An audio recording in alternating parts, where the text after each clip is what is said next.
Teleportation প্রযুক্তি এমন একটি ধারণা যেখানে বস্তু বা প্রাণীকে এক স্থান থেকে অন্য স্থানে মুহূর্তের মধ্যে স্থানান্তরিত করা হয় কোনো শারীরিক মাধ্যম বা বাহন ছাড়াই।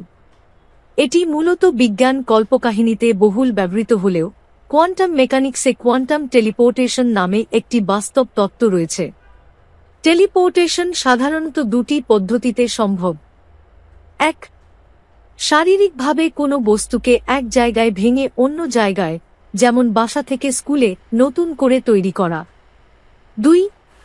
কাউকে প্রেরণযোগ্য ডেটায় রূপান্তর করে টেলিফোন বা ফাইবার অপটিক ক্যাবলের মাধ্যমে অন্য জায়গায় পাঠানো এবং সেখানে ডেটা থেকে আবার বস্তুতে রূপান্তর করা।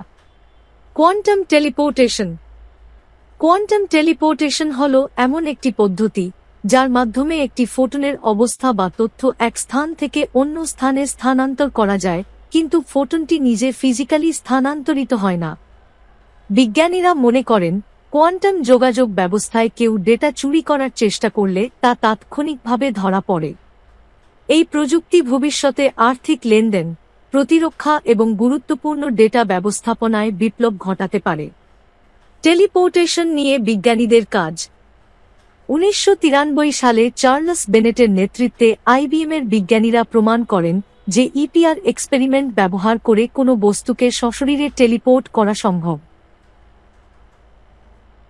1997 সালে ইন্সব্রুক বিশ্ববিদ্যালয়ে অতিবেগুনি রশ্মির ফোটন টেলিপোর্ট করা হয়েছিল।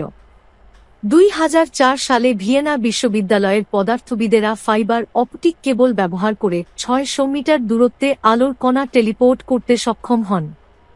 2006 সালে কোপেনহেগেনের নিলস বোর ইনস্টিটিউট এবং জার্মানির ম্যাক্স প্ল্যাঙ্ক ইনস্টিটিউটের পদার্থবিদেরা এক আলোকরশ্মির সঙ্গে সিজিয়াম পরমাণুর গ্যাসের এনট্যাঙ্গেল করতে সক্ষম হন এবং লেজার পালসের ভেতরে থাকা তথ্য হাফ গজ দূরের সিজিয়াম পরমাণুতে টেলিপোর্ট করেন। অক্সফোর্ডের বিজ্ঞানীরা টেলিপোর্টেশন প্রযুক্তিতে বড় ধরনের সাফল্য পেয়েছেন। তবে যুক্তরাজ্যের লেস্টার বিশ্ববিদ্যালয়ের এক গবেষণায় দেখা গেছে, একটি মানুষকে টেলিপোর্ট করতে তার প্রতিটি কোষকে ভেঙে ডেটায় রূপান্তর করলে তার পরিমাণ হবে অগণিত বিট। ফাইবার অপটিক কেবলে এই বিপুল ডেটা পাঠাতে অতি শক্তিশালী ব্যান্ডউইডথ প্রয়োজন, সেই সঙ্গে দরকার 10 ট্রিলিয়ন গিগাওয়াট ঘণ্টা বিদ্যুৎ শক্তি। এভাবে একটি আস্ত মানুষকে টেলিপোর্ট করতে কয়েক কোটি বছর লেগে যেতে পারে।